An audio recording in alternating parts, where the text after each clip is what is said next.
आसिफ जरदारी शहंशाह corruption 50 crore से लेके 1 अरब की जनाब ऑप्शन दे रहे हैं। और साउथ के हमारे जो मेंबर्स हैं, ख़वातीन मेंबर्स को फ़ोन आ रहे हैं, उनको प्रेशराइज़ किया जा रहा है, उनको लालच दी जा रही है कि आप तहरीक अदम एतमाद अगर आती है या कोई भी चीज़ आती है या इलेक्शन आता है, आप जनाब एब्सेंट हो जाए। तो मैं पूरी पाकिस्तानी कौम के सामने रखूँगा कि रस्सी जल गई पर बल नहीं गया। अभी भी ये PDM, अभी भी ये शहंशाह करप्शन आसिफ जरदारी, अभी भी सुल्तान मजबूर शहबाज शरीफ और अभी भी सुल्तान मफरूर नवाज शरीफ और इनके चेले चांटे पाकिस्तान की सियासत को गंदा और गलीज कर रहे हैं अपनी इस किस्म की डर्टी पॉलिटिक्स के ज़रिए से। लेकिन ये इसमें भी नाकाम होंगे। तो पूरी सिचुएशन मैंने आपके सामने रख दी। इंशाअल्लाह इस पूरे क्राइसिस के अंदर PTI और चौधरी परवेज़ लाई सुरखरू होकर निकलेंगे और इनकी किस्मत में, इन 13 गीदड़ों की जमात, इनकी किस्मत में रुसवाई, जगहसाई और सियासी बेहयाई के अलावा कुछ नहीं आएगा। बदकिस्मती के साथ मौजूदा हुकूमत हर शोबा ज़िंदगी के अंदर नाकाम और नामुराद हो चुकी है। उन्होंने पाकिस्तान की रियासत, पाकिस्तान की मईशत, पाकिस्तान की माशरत, पाकिस्तान के तमद्दुन का जहाँ पर बेड़ा गर्क किया, वहाँ पर इस वक्त पाकिस्तान के अंदर दिल्ली की कार्रवाइयाँ इनकी नाअहली की वजह से दोबारा से स्टार्ट होना शुरू हो गई हैं। मैं पाकिस्तान की अफवाज को, पाकिस्तान की सिक्योरिटी फोर्सेस को, पाकिस्तान की पुलिस को और आवाम को और हर शोबा ज़िंदगी को खराज तहसीन पेश करूँगा जिन्होंने पिछले 20-22 साल दहशत गर्दी की जंग को शिकस्त दी थी। हम एक दफ़ा फिर सीसा पिलाई हुई दीवार बन के, एक कौम बनकर इस दहशत गर्दी की जो लहर आई है इसको नाकाम बनाएंगे। लेकिन अरबाब बस्तो कुशाद इस बात की तरफ तवज्जो दें कि अपने आप का NRO 2 लेकर 1150 अरब के कर्जे माफ़ करवा कर अपने आप को सियासी वाशिंग मशीन में साफ़ सुथरा करने से उनकी तवज्जो हटे तो वो पाकिस्तान की सरहदों की हिफाजत और पाकिस्तान की आवाम की हिफाजत की तरफ तवज्जो दे सके। मैं एक दफ़ा फिर शहीद होने वाले एहलकार को खराज तहसीन पेश करूँगा। अब असल इशू की तरफ आते हैं। मैं आपके सामने गवर्नर के गैर आइनी इक़दाम के 2 पहलू, एक हाल का पहलू और एक मुस्तकबिल का सिनेरियो आपके सामने रख रहा हूँ। इसमें 1% भी मेरी आँख के ऊपर कोई PTI की ऐनक, इमरान खान साहब की अकीदत की ऐनक, पंजाब हुकूमत के वज़ीर आला के तर्जमान की ऐनक नहीं लगी। मैं आपको एग्जैक्ट आइन, कानून और असम्बली रूल्स एंड प्रोसीजर्स की रोशनी में सारी पिक्चर आपके सामने क्लियर करूँगा। पहली बात तो ये है कि गवर्नर ने एतमाद का वोट लेने के लिए वज़ीर आला को ख़त नहीं लिखा, वज़ीर आला के दफ्तर को जनाब मुखातिब नहीं किया, वज़ीर आला के दफ्तर में इंटीमेशन नहीं भेजी। उन्होंने स्पीकर असम्बली को जो है वो ख़त लिखा और स्पीकर असम्बली को कहा कि जनाब वज़ीर आला एतमाद का वोट लें। आइन के अंदर कैटेगोरिकली लिखा हुआ है कि गवर्नर जब भी एतमाद का वोट लेने का कहेगा वो वज़ीर आला को कहेगा। फिर दूसरी बात ये लिखी हुई है कि जब वो एतमाद के वोट के लिए वज़ीर आला को कहेगा तो उसके लिए असम्बली का इजलास समन करेगा। समन करने का मकसद ये है इजलास बुलाना। इजलास बुलाने का मकसद ये है कि असम्बली का कोई प्रिवेलिंग इजलास रन नहीं हो रहा होगा, वो इजलास बुलाएगा नए सिरे से। इस वक्त की सूरत हाल ये है कि पंजाब असम्बली के 2 इजलास 41वां और 42वां जारी और सारी है, वो प्रोरोग नहीं हुए, वो एडजर्न हो रहे हैं। जो पहला इजलास 41वां है ईवान इकबाल के अंदर हमजा शहबाज की गैर आइनी हुकूमत ने बुलाया था और गवर्नर ने बुलवाया था। गवर्नर ने नकम्मापन होने का सबूत देते हुए अभी तक उस इजलास को प्रोरोग नहीं किया, अभी तक वो एडजर्न है, वो इन सेशन है, वो है 41वां इजलास। 42वां इजलास वो है जो पिछले 3 माह से स्पीकर का बुलाया हुआ इजलास जो इस वक्त चल रहा है, जिस इजलास के अंदर पंजाब के मामलात, पंजाब के अंदर law making, policy making, procedure making और जो रनिंग बिजनेस होता है वो चल रहा है। अब 41वां और 42वां इजलास होते हुए 43वां इजलास बुला लिया गया और 43वां इजलास भी जो बुलाया गया वो वज़ीर आला को एतमाद का वोट लेने के लिए नहीं कहा गया। और फिर उसमें एक चीज़ और बड़ी इंपॉर्टेंट है, मंजूर भुट्टो केस है एक लाहौर हाई कोर्ट का इसी एतमाद के वोट के हवाले से। उसमें हाई कोर्ट की रूलिंग मौजूद है कि जब भी गवर्नर एतमाद का वोट लेने के लिए कहेगा तो वो कम से कम 10 दिन का टाइम पीरियड देगा। जैसे आइन के अंदर और असम्बली प्रोसीजर्स के अंदर लिखा हुआ है कि जब तहरीक अदम एतमाद आएगी आपके वज़ीर आला के ख़िलाफ़ तो उसमें 3 दिन से लेके 7 दिन के दरमियान जनाब उसकी वोटिंग होगी। जब वो टेकअप हो जाएगी वो तहरीक अदम एतमाद।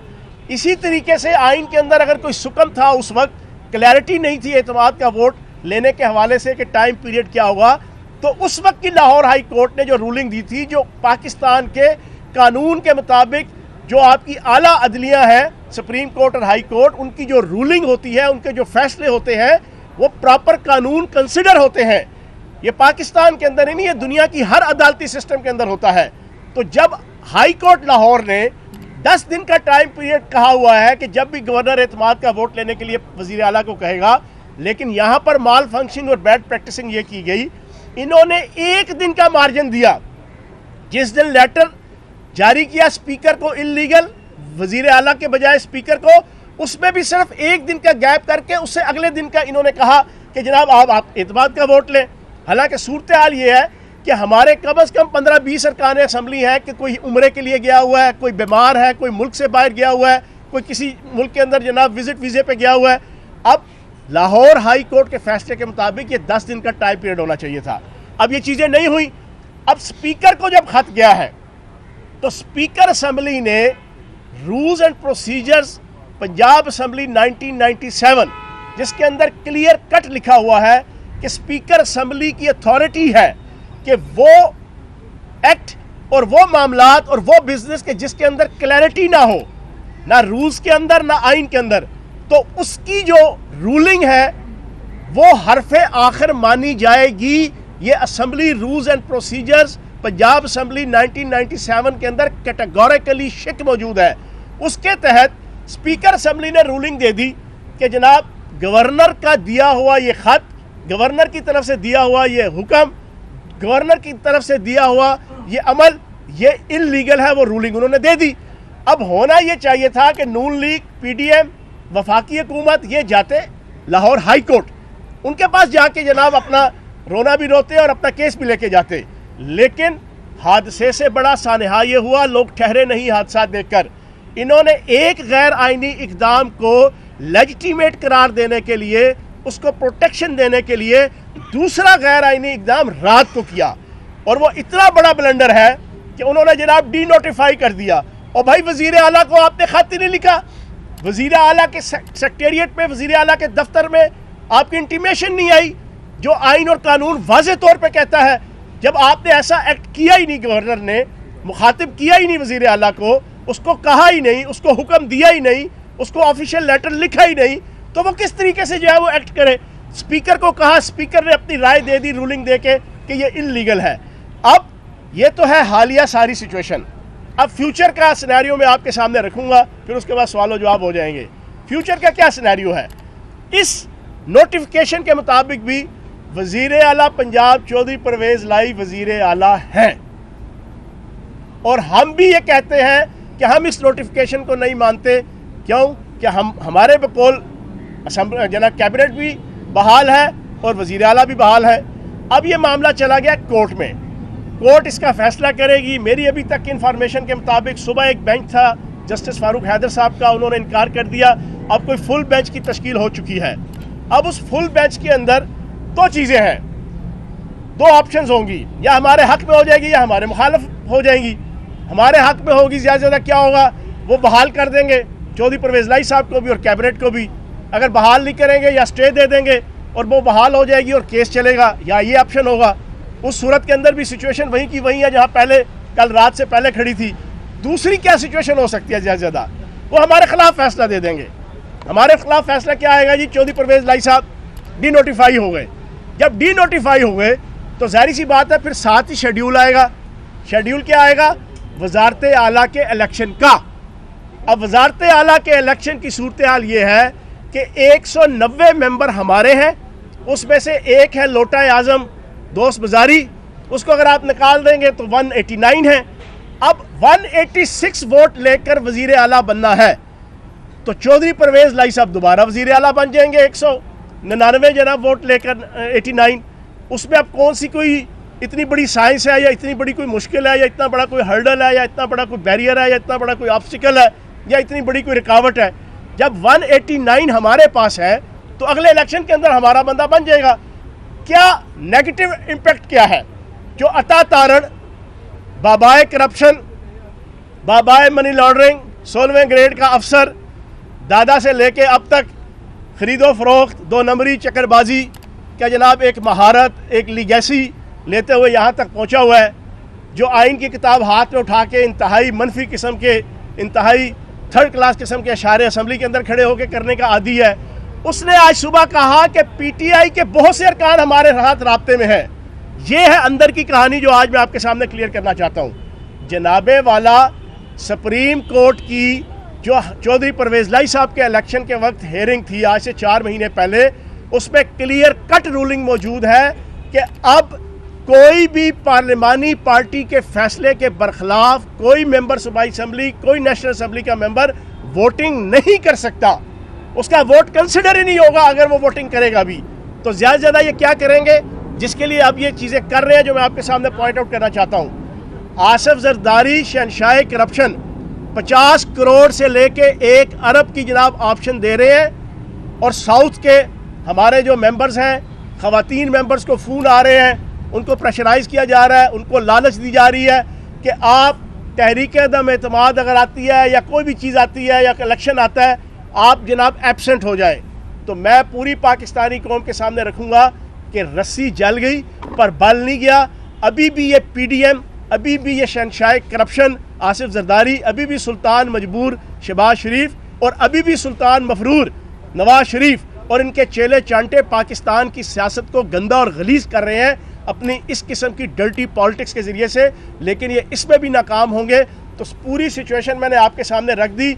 इंशाअल्लाह इस पूरे क्राइसिस के अंदर PTI और चौधरी परवेज़ लाई सुरखरू होकर निकलेंगे और इनकी किस्मत में, इन 13 गीदड़ों की जमात, इनकी किस्मत में रुसवाई, जगहसाई और सियासी बेहयाई के अलावा कुछ नहीं आएगा। ये बताइएगा कि आपने हवाला दिया इजलास पर इजलास बुलाने का। सुप्रीम कोर्ट का एक फैसला है पीर साबिर शाह केस, उसमें यही बात आई थी और उस पर फैसला जो था तो पीर साबिर शाह साहब के हक में किया था। आप कह रहे हैं कि हाई कोर्ट में जाएं, सुप्रीम कोर्ट जब फैसला कर चुकी है बड़ी अदालत, उस पर क्या कहेंगे? नहीं, मैंने आपके सामने रखा है कि 10 दिन का तो हाई कोर्ट का तो मौजूद है ना, उसके ऊपर तो सुप्रीम कोर्ट का कोई केस जना वो फैसला नहीं आया हुआ। जब एक फ़ैसला मौजूद है कि जब भी एतमाद का वोट गवर्नर कहेगा, क्योंकि एतमाद के वोट के हवाले से टाइम पीरियड जो है वो डिफ़ाइन नहीं था आइन में और अभी भी नहीं है, लेकिन जो आपकी अदम एतमाद है, तहरीक अदम एतमाद, उसके हवाले से डिफ़ाइन है। तो उस वक्त रूलिंग जो हाई कोर्ट ने दे दी तो इस वक्त वो कानून है हमारे लिए, तो वो कानून है और हकीकत में भी वो कानून है। तो इन्होंने किस तरीके से जनाब 20 तारीख को कहा, 19 को कहा कि जनाब आप 21 को जनाब एतमाद का वोट ले लें, एक तो वो इलीगैलिटी है, वो कानून और आइन की जनाब खिलाफ वर्जी है। दूसरा मैंने आपके सामने रखा 2 इजलास हो रहे हैं, तीसरा इजलास आप किस तरीके से बुला सकते हैं, तो बाकी अब सारी चीज़ें कोर्ट के सामने क्लियर हो जाएंगी। ये ठीक है कि जैसे आपको अदालतों से रिलीफ मिल जाता है, दोबारा वज़ीर-ए-आला पंजाब के वापस आ जाते हैं, या आपको रिलीफ नहीं मिलता फिर भी आपके 199 जो आपके अरकान है आपको वज़ीर-ए-आला पंजाब उनको मुतहल करके फिर असम्बलियाँ तहरील करेंगे या नहीं? मैंने आपको कहा है कि इमरान खान साहब की क़यादत में चौधरी परवेज़ लाई साहब, काफ लीग, PTI 100% मुत्तहिद और मुतफिक है। और इमरान खान साहब का फ़ैसला है कि मुल्क के जो मुआशी हालात हैं, जो दगरगू हैं और पाकिस्तान की रियासत और मईशत जिस गर्दाब और जिस भंवर का शिकार हो चुकी है, उसका तकाजा ये है कि फौरी तौर पे नए फ्री फौरी फ्रेश इलेक्शन हो। तो इंशाल्लाह जब वज़ीर-ए-आला पंजाब दोबारा बन जाएंगे तो फिर इमरान खान साहब भी इधर है और असम्बलियाँ तहलील होने का जनाब फैसला भी इधर है। साहब ये बताएं कि गवर्नर पंजाब ने जो नोटिफिकेशन किया है, क्या कोई ऐसी बाउंडिंग है कि गवर्नर पंजाब के खिलाफ भी कार्रवाई की जाए, जिस तरह कहा जा रहा है कि सदर पाकिस्तान, सॉरी मैंने लेट ज्वाइन किया अगर आपने पहले बात कर ली है। नहीं, आपने बिल्कुल ठीक सवाल पूछा है। ये भी इंशाल्लाह हम इकदाम करेंगे कि गवर्नर पंजाब ने एक इल्लीगल, पहले भी एक इल्लीगल एक्ट किया आज से 4 दिन पहले और फिर दोबारा इल्लीगल एक्ट कर दिया और वो उससे बड़ा इल्लीगल एक्ट है और उसके ऊपर हम सदर को जनाब ख़त भी लिखेंगे और पहले भी लिखा है स्पीकर असम्बली ने। अब मज़ीद इसको हम परस्यू करेंगे कि जनाब इस किस्म के गैर आइनी इकदाम की वजह से गवर्नर को जो है वो डी नोटिफाई किया जाए। बहुत शुक्रिया।